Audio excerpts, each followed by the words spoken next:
delegados, y la verdad que el tema del horario es bien complicado, ¿no? En realidad el curso es único, ¿no? Y este domingo es el día de la medicina, así que los colegas difícilmente van a molestar que los traiga en la mañana. O sea, en el peor de los casos, muchachos, si es que no hay respuesta, el examen va a tener que ser en su hora de clase.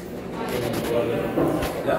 Ahora, pero considerando, valga la latencia, considerando que hay varios angelitos que llegan tarde, ellos van a tener problemas al momento de dar el examen. ¿Ya? Pero si no están a la hora, entonces vamos. Ya, empezamos entonces. Miren acá. Bien, en el tema de lo que representa en este caso la tráquea, bueno, sabemos que es un órgano que proviene definitivamente luego de lo que es la laringe, ¿no? Y que normalmente va a presentar un promedio de 13 a 14 centímetros de longitud. Sin embargo, hay que recordar que la tráquea tiene un componente cervical y tiene un componente torácico, ¿sí? Normalmente la parte cervical corresponde a unos 6 centímetros. 6 centímetros en este caso para la parte cervical, ¿ya? Bien, ahora aquí, cuando uno va a hacer la puerta,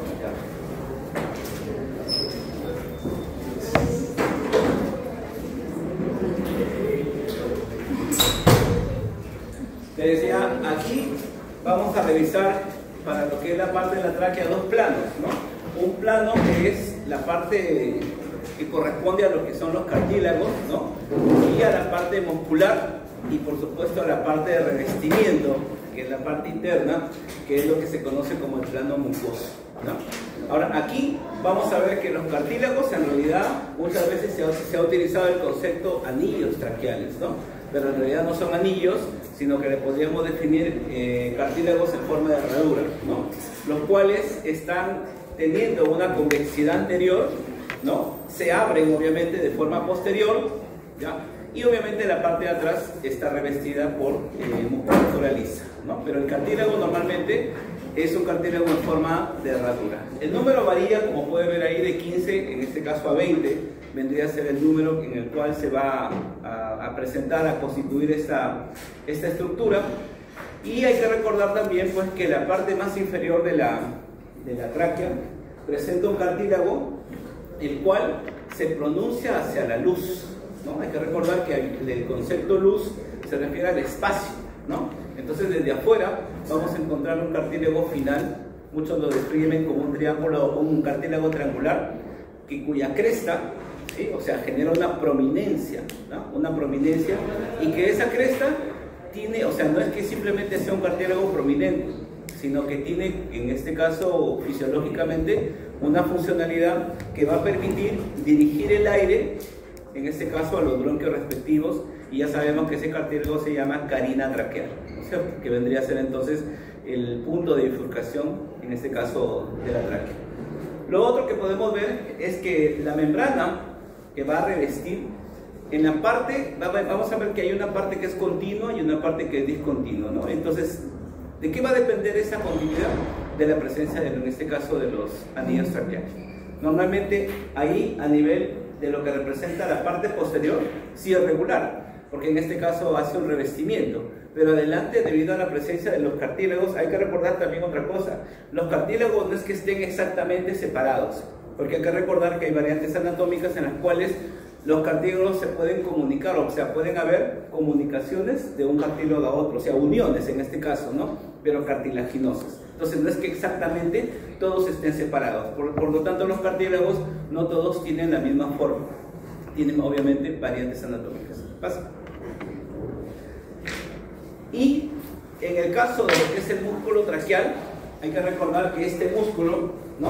Es un músculo en este caso liso, pero como pueden ver, este músculo está, digamos, son transversales, por supuesto, porque hay que recordar que también tienen una respuesta, ¿no? En este caso a algunos receptores, normalmente del sistema nervioso autónomo, ¿ya?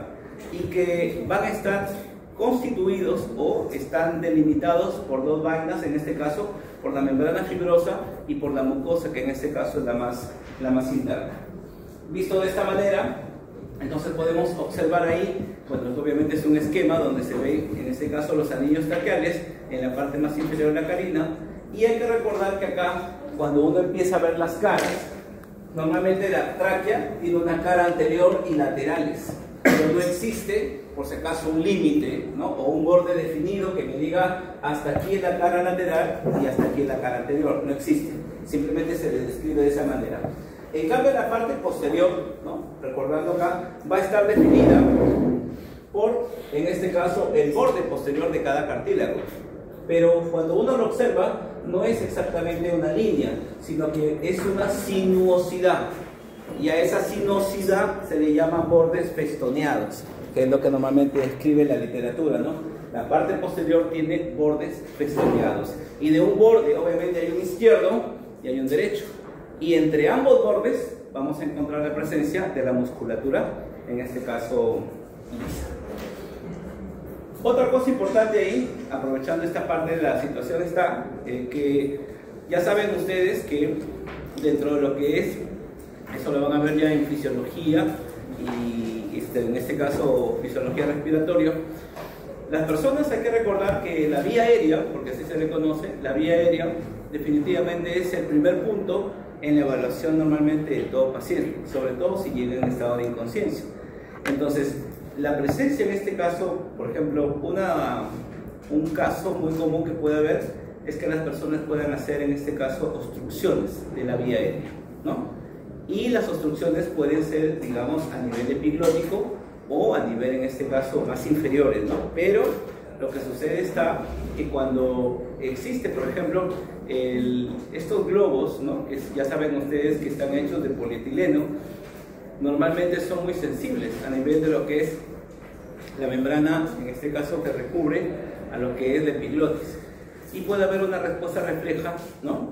Y definitivamente para ventilar a esta persona, ¿no? Que está teniendo una obstrucción de vía aérea, normalmente se hace un procedimiento, ustedes ya saben que hay que hacer esa diferencia, ¿no? La incisión o el corte se llama traqueotomía, la incisión. Pero la colocación de una cánula, ¿no? Porque hay que recordar que hay que colocar una cánula para que obviamente a través de la diferencia de presión, ¿no? Recordemos que la presión en este caso pulmonar es negativa normalmente respecto a la presión atmosférica. Esa cánula o la colocación de esa cánula se llama traqueostomía, ¿ya? Entonces no es lo mismo, a eso me refiero, ¿ya? Traqueotomía es la incisión y traqueostomía es la colocación de una cánula, ¿ya? A ese nivel.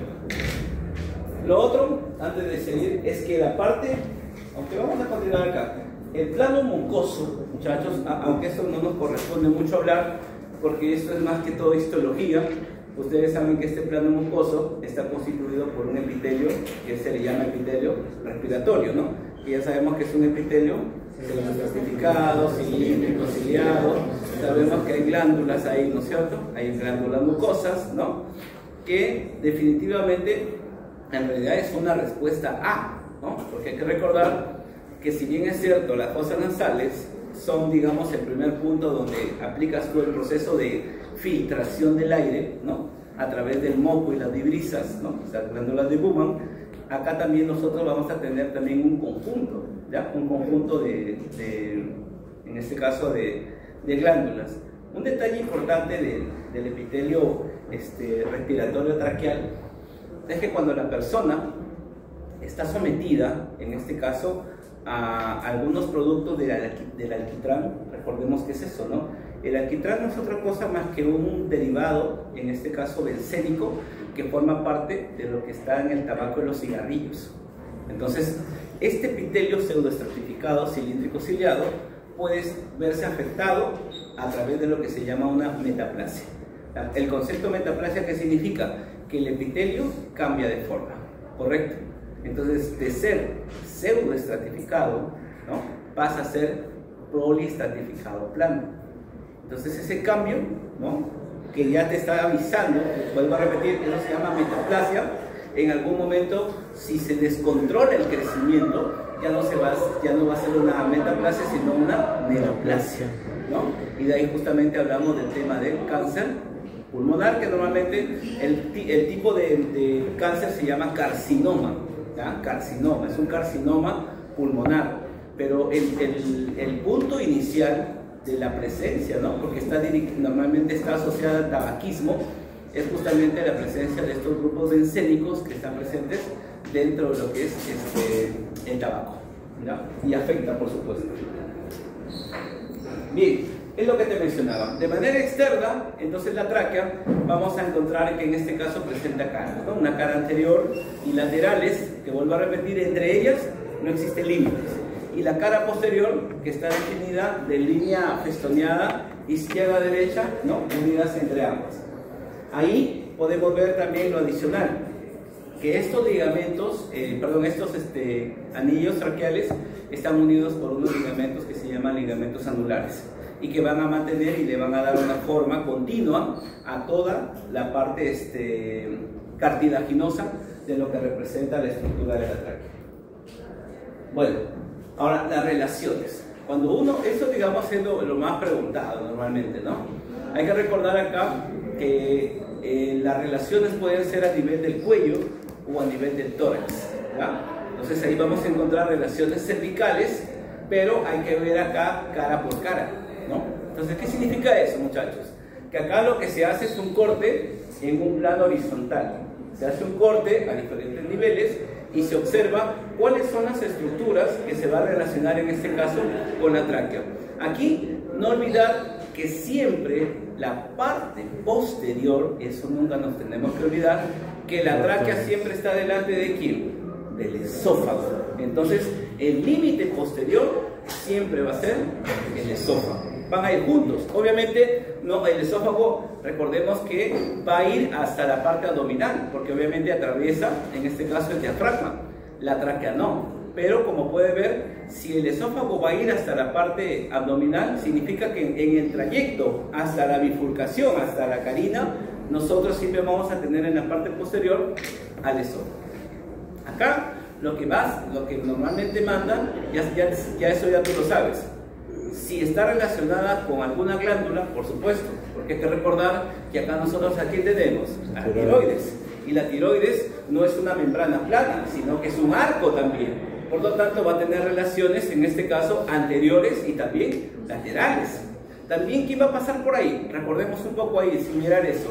También vamos a encontrar aquí a nivel del cuello el famoso paquete vasculonervioso. ¿Y quién es el paquete vasculonervioso? La arteria carótida común, la vena yugular interna y el nervio vago. El nervio vago, aparte de un nervio que nosotros ya lo hemos visto a nivel de la laringe, que se trata del nervio laringio recurrente. Entonces, son relaciones que uno debe tomar en cuenta ahí.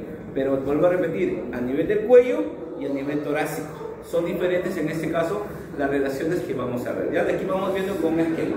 Ahora, primero están viendo cuando dice ahí piel, ¿a qué se refiere? Que cuando uno hace un corte, o sea, a la persona le hacemos un corte, de afuera hacia adentro, ¿cómo es que empiezas a observar? A eso se está refiriendo, en este caso, el orden que están colocando. Entonces, a nivel del cuello, estamos viendo primero lo que es la piel. Ahora, obviamente, ahí vamos a ver tejido adiposo y un músculo muy superficial, que es el músculo platisma, ¿ya? El músculo platisma.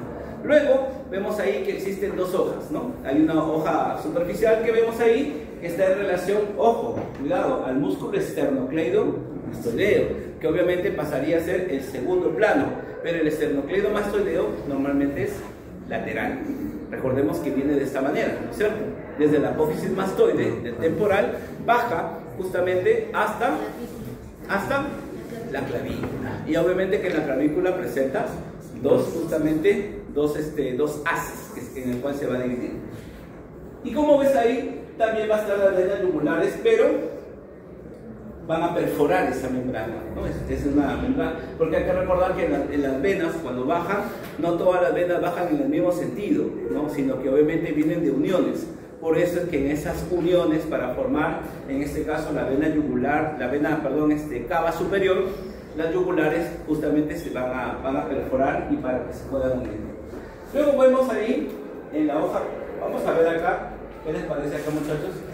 Si nos ubicamos acá, perdón, a este nivel. Miren acá, este corte es clásico, ¿no? Como pueden ver acá, aquí nosotros vamos a encontrar esta es la región de la tráquea. ¿Estamos de acuerdo? Esta es la región de la tráquea. Y a nivel de la tráquea, como puede ver, desde adelante, a eso se está refiriendo que arriba, esto sería la piel y lo que es el tejido adiposo. Pero luego, como puede ver, el músculo más superficial de todos es el platisma, a eso se está refiriendo. Luego vienen justamente las venas yugulares, eso es lo que te está refiriendo. Las venas yugulares anteriores, y ahí nada más está el músculo externo cleidomastoideo. O sea, por eso te decía, o sea, es como si viniera en este caso un segundo plano. Estamos yendo de afuera hacia adentro.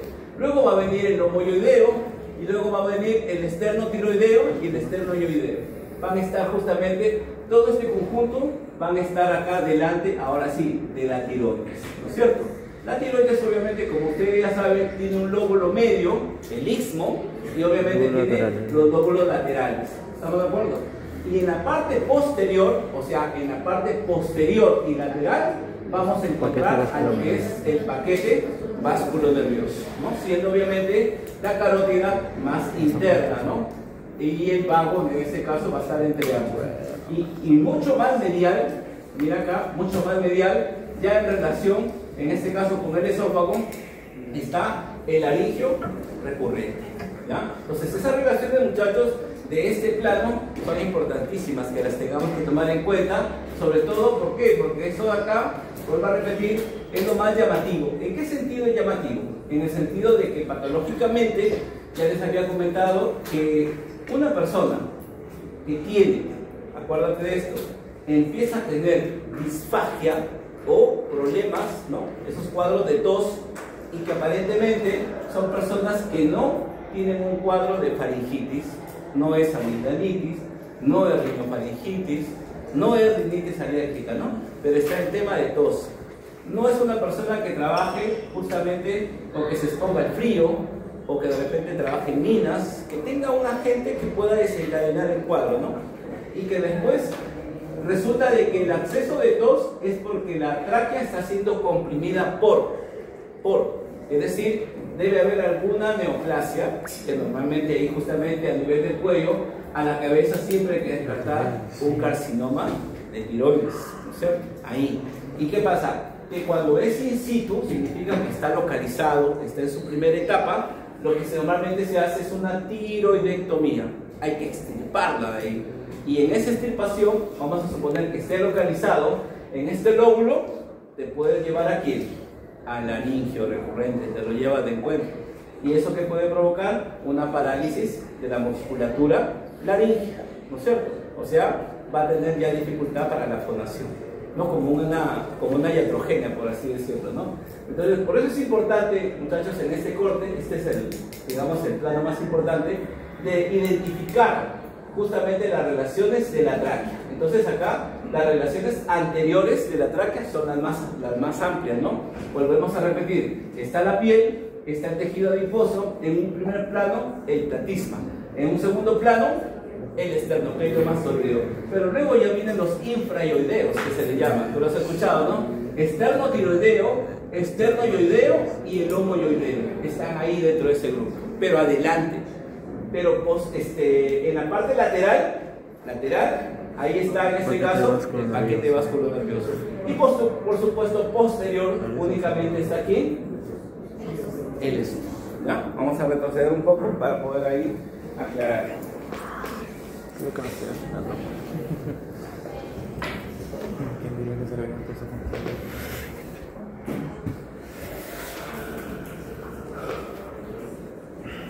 Bueno, es lo que habíamos estado viendo ahí. Ahora acá, como puede ver, en la parte media, como puede ver acá, tenemos el llamado istmo, ¿no? Sabemos que el istmo es la parte central de lo que viene a ser la glándula tiroides. Pero acá te hablan de relaciones en el borde superior, supraísmico, a nivel de lo que es esta unión, y en la parte inferior, ¿no? Entonces acá se puede ver que en el supraísmico, que en este caso va a ser la parte más alta, vamos a encontrar, ustedes saben que no todos, ¿no? Pero hay personas que van a presentar una variante anatómica, ¿no? Una variante anatómica El lóbulo piramidal, ¿no? ¿No es cierto? Claro, o sea, acá, ¿no? Normalmente así es la glándula el cosito que tiroides, y que puede haber acá, ¿no es cierto? Un lóbulo, ¿no es cierto? Un lóbulo intermedio que se llama el lóbulo de la Loweg, ¿no? El lóbulo, el istmo, y del istmo sale este lóbulo de la Loweg, o la pirámide de la Loweg, con la que también podría en este caso estar relacionada la parte supraítmica. Y por supuesto hay que recordar que hacia arriba está ¿quién? El cricoides. Por eso justamente se habla que va a estar relacionado con este borde anterior. Ahora, todo ese conjunto en realidad se relaciona con el arco arterial, ¿sí? Recordemos que existen arterias tiroideas superiores, inferiores y medias. No sé si ustedes recuerdan el ciclo pasado, acá, todo lo que vendría a ser la vascularización de la tiroides está entonces dada por las arterias tiroideas, vuelvo a repetir, superiores, arterias, y las dos superiores se unen, pues, ¿no? Y se unen y van a formar un arco arterial superior y de la misma manera un inferior. Y en algunas personas, nosotros que vamos a encontrar una arteria tiroidea media, a la cual se le llama característica, ¿no? ¿Sí? IMA, ¿cierto? La IMA. Entonces, y a veces ni importancia tiene, ¿no? Porque el examen ya sabe que te la va a preguntar.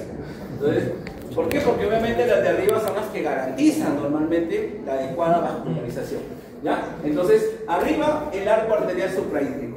En la parte media, es el mismo, como pueden ver, está normalmente con los cartílagos traqueales, sobre los cuales se apoya en este caso la glándula. Y finalmente, el infraítmico, como vemos acá, con el arco arterial de la parte inferior, y acá también ya te menciona a la arteria IMA, que es la que te estaba mencionando en ese resumen. Bien, seguimos acá, muchachos. Luego vemos las caras laterales. Ya habíamos hablado que en la parte lateral, ¿no? Lo más llamativo de la parte lateral, acá la tienen, muchachos, ¿quién es? El paquete vasculonervioso. En realidad es lateral hacia atrás, ¿no? Recordemos. Acá era así, ¿no? Acá está la glándula tiroides, ahí, ¿no? La tráquea está acá, ¿estamos de acuerdo o no?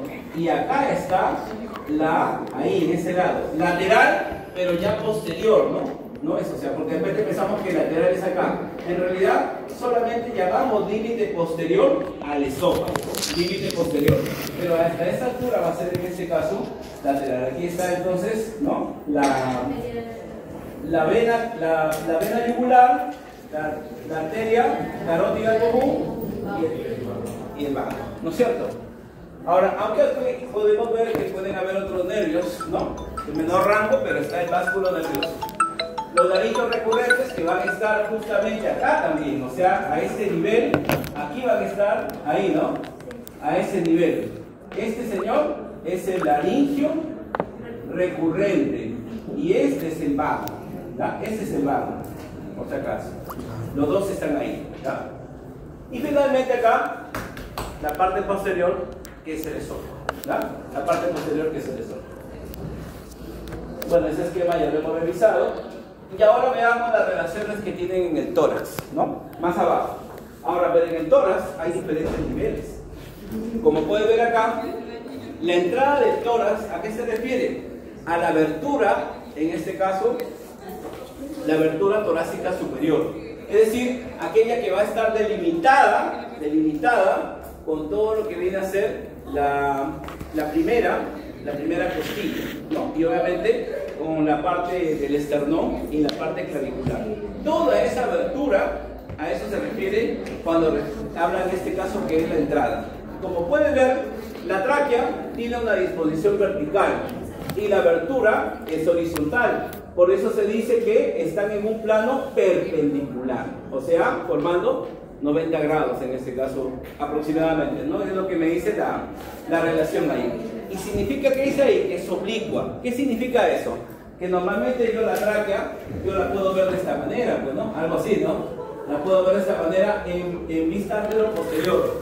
Pero si yo lo veo, acá la persona, ¿no? De esta manera, acá está la espalda, ¿no? Acá está la espalda, significa que la tráquea acá está la columna, muchachos. Esa es la columna, ¿sí? Acá está la columna.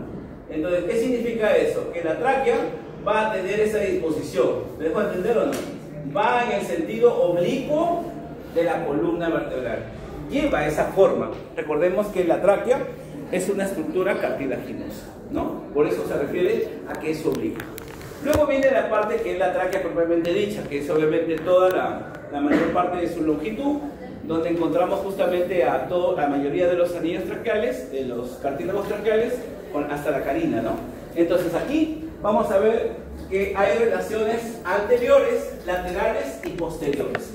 Entonces arriba, lo que vemos adelante, básicamente son las venas brachiocefálicas, ¿no? Recordemos que las venas brachiocefálicas son las que en algún momento ya se van a unir para formar aquí a la yugular, ¿no? Que son las primeras ahí. El arco aórtico va a estar presente porque hay que recordar que el arco aórtico no es un punto, ¿no? El arco aórtico hay que recordar que tiene una ascendencia y el callado propiamente dicho. Entonces, vamos a ver que la palabra arco aórtico se puede repetir. O sea, no solamente se habla de arco aórtico como una relación anterior, puede que también sea como una relación lateral, ¿ya? Posterior no, porque obviamente está adelante. Y luego, en las relaciones laterales, hay que ver acá que acá hay que hacer una diferencia. ¿Por qué? Porque acá, como pueden ver, está el tronco y el vago. Pero en este caso, ¿a dónde? A la derecha, ¿sí? Y en el caso de la izquierda, está la carótida común. Entonces, hay que tener cuidado que ahí las relaciones van a variar. Tanto a la izquierda como a la derecha son en este caso relaciones distintas. Y en la parte posterior siempre va a estar ¿quién? El esófago. Como pueden ver acá, vamos a encontrar el laringio recurrente, que el izquierdo puede en este caso tomar una orientación. Allá, sí. ¿Ya va a acabar la hora? 15. 3:30 todavía, ¿no? Ya. Chicos, seguimos. Mira acá. Bueno, esto es lo que te mencionaba, ¿no? En este caso, aquí en el esquema, estamos viendo que la tráquea está llevando, en este caso, la orientación oblicua, ¿no? Y aquí, como pueden ver, esta es la parte, obviamente, recordemos que es parte de lo que es el lóbulo, todavía. La tráquea, en este caso, puede haber en este caso una parte tímica, significa que hay restos, dependiendo de la edad, porque hay que recordar que el timo es un órgano, en este caso linfoide, pero que a partir de los 14 años empieza a involucionar, así desaparece, ¿no? Y también vamos a ver la relación con las venas, ¿no? Habíamos dicho que son las venas brachiocefálicas, posteriores al esófago, con el laringio recurrente, en este caso izquierdo, ¿no? Que se vuelve en este caso posterior. Y a nivel de la bifurcación, entonces, una relación, ¿cuál era? En la entrada. Dos, en la tráquea propiamente dicha, que hemos visto que son arriba y abajo, ¿no? Izquierda y derecha. Y en la bifurcación significa a nivel de lo que es la carina, vamos a ver ahí la relación. Por eso te decía, ahí el arco aórtico se repite, normalmente, porque es una estructura muy amplia. Atrás ya sabes que siempre va a estar el esófago, a la derecha la ácigos, definitivamente, mientras que a la izquierda normalmente va la parte aórtica, ¿no? Entonces ahí un poco que hacen diferencia. Abajo, en este caso, vemos el saco pericárdico, porque obviamente hay que recordar de dónde a dónde, muchachos, hasta dónde se extiende, en este caso, la tráquea. Hasta D4, hasta D4, ¿ya? Hasta ahí normalmente empieza la bifurcación. Y desde D4 hasta D8 es justamente el corazón. Por eso es que el corazón tiene ese nivel del vertebral, que se llaman las vértebras de Giacomini, D4, D8. Entonces, digamos, cuando termina la tráquea, empieza el corazón. Pero obviamente va a estar en contacto ¿con quién? Con el saco que va a envolver el corazón. ¿Y ese saco cómo se llama? Pericardio. Y hay que recordar que el pericardio tiene dos membranas, ¿no? Hay un pericardio seroso y hay un pericardio fibroso. El más externo, que es el fibroso, es el que va a estar en este caso en contacto con lo que viene a ser en este caso la tráquea. Bueno, todo esto de acá, muchachos, esto de acá vendría a ser lo que es la ácigos, que va a venir en este caso posterior, ¿no? Todo lo que es justamente el sistema de la ácigos, hacia atrás. Pero hay que recordar que el ácido está ¿dónde? A la derecha, porque a la izquierda estaba el arco aórtico, Finalmente, ¿quién lo va a vascularizar? En realidad la tráquea no tiene una arteria, por así decirlo, ¿no? Arterias traqueales, ¿no? Porque es una estructura de bastante longitud. Sin embargo, es una estructura que es mayormente cartilaginosa. Entonces no necesita bastante vascularización. Si solamente van a haber ramas, o sea, no tiene denominaciones, van a haber ramas que van a partir, como pueden ver ahí, las tiroideas emiten unas ramas, las pericardiofrénicas, igual, y las bronquiales, que ya saben que es parte de la circulación pulmonar. Entonces, ellas simplemente emiten unas ramas. El drenaje, igual, no tienen un nombre, van a ir justamente a sus pares, ¿no? A sus pares arteriales, como puede ver, las venas tiroideas, ¿no? Las arterias esofágicas, sus pares, van a ir y van a drenar en ese conjunto arterial. Y finalmente, en el caso de los nervios, el responsable es el laringio recurrente, que como ya sabemos, es parte de ¿quién? Del vago, ¿no? En este caso del 10º par. ¿Ya? Punto, muchachos. Entonces, el día... ¿Qué día es? ¿Lunes qué es? 7, ¿no? 7 de octubre, ¿no? No me vean que es feriado largo y tanta vaina porque ahora los recordamos aquí. Muchachos, escúchame, considerando el número de preguntas, en realidad a veces uno se bromea con el tema de que sean 40, pero siendo sincero, 40 preguntas no. 60 que sean. No, 25 preguntas es el número, ¿ya? Estudios, déjense de vainas, porque una cosita, ¿no? Algo, lo otro que estaba quedando en el aire porque se me han acercado dos. ¿Quién les enseña práctica a ustedes? Tatiana. Por ejemplo, el caso de la doctora se me acercó, habló conmigo, porque me parece que ella quería ver el tema o manejar ella el tema de los casos clínicos. Bueno, yo le alcancé la rúbrica, le alcancé un modelo, desconozco si ella ¿les ha dicho algo en práctica? ¿Qué saben ustedes? No. ¿Qué? ¿No quieren saber ustedes? O? No les he dicho. No les ha dicho nada. Ya. ¿Cómo? Que se va a guiar a la guía. ¿Cómo? Que él se va a guiar a la guía. Todo guía, que la guía no se consideran los casos. O sea, él no lo va a evaluar. Sí, pero sí nos va a evaluar, pero nos dijo que los casos clínicos no lo va a considerar. Porque no lo va a hacer. De acuerdo al sílabo. De acuerdo al sílabo, según él se va a guiar. Yo, o sea, te va a pasar el caso clínico. La doctora no